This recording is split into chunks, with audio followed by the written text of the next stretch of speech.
আসসালামু আলাইকুম ওরহমতুল্লাহি ওবারাকাতু। আজকের ভিডিওটা অত্যন্ত গুরুত্বপূর্ণ হতে চলেছে। আমি সকল মুসলমান ভাই ও বোনেদের কাছে আন্তরিক রিকোয়েস্ট করে বলবো, এই ভিডিওটি শেষ পর্যন্ত ওয়াচ করবেন।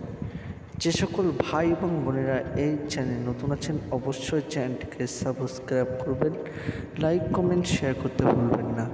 তাহলে ভিডিওটি শুরু করছি, সকলের শুনতে থাকুন।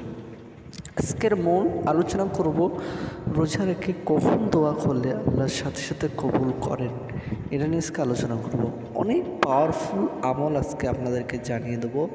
রোজা রেখে এমন একটি সময় রয়েছে, যদি সেই সময় আল্লাহর কাছে কিছু চাইতে পারেন, আল্লাহ রব্বুল আলামিন সাথে সাথে আপনার দোয়াকে কবুল করবেন, আপনার মনের বাসনাকে পূর্ণ করবেন।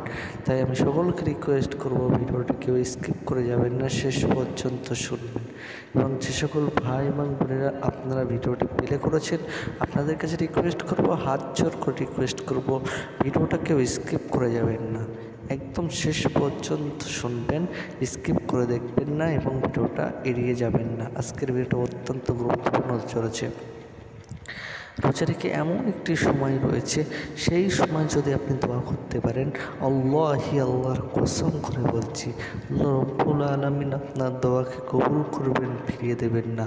তাহলে আপনাদের মানে বলছে, শুনুন, রোজা রেখে যখন আপনি ইফতার নিয়ে বসে যখন দোয়া কালাম করেন, সেই সময় যদি আপনি আল্লাহর কাছে হাত তুলে দোয়া করে কিছু চাইতে পারেন, যা চাইবেন ইনশাল্লাহ, যদি আপনি বিশ্বাসের সাথে চান, আল্লাহ রব্বুল আলামিন আপনার মনের বাসনাকে পূর্ণ করে দেবেন।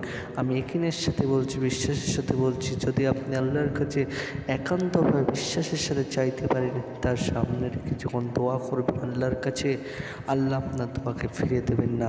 এই দোয়াটা বেশি বেশি করবেন। এই দোয়াটি হলো, রব্বানা আতিনা ফিদ দুনিয়া হাসানা ওয়া ফিল আখিরাতি হাসানা ওয়া কিনা আযাবান নার। এই দোয়াটা বেশি বেশি করবেন, তাহলে আপনারা অবশ্যই এই আমলটি করবেন। রোজা রেখে ইফতার সামনে রেখে যদি এই আমল করতে পারেন, আল্লাহ রাব্বুল আলামিন আপনার দোয়াকে ফিরিয়ে দেবেন না। তাহলে বুঝতে পেরেছেন, ভিডিওটা এখানে শেষ করছি। ভালো লাগলে অবশ্যই চ্যানেলটিকে সাবস্ক্রাইব করবেন। আসসালামু আলাইকুম ওয়া রাহমাতুল্লাহি ওয়া বারাকাতুহু।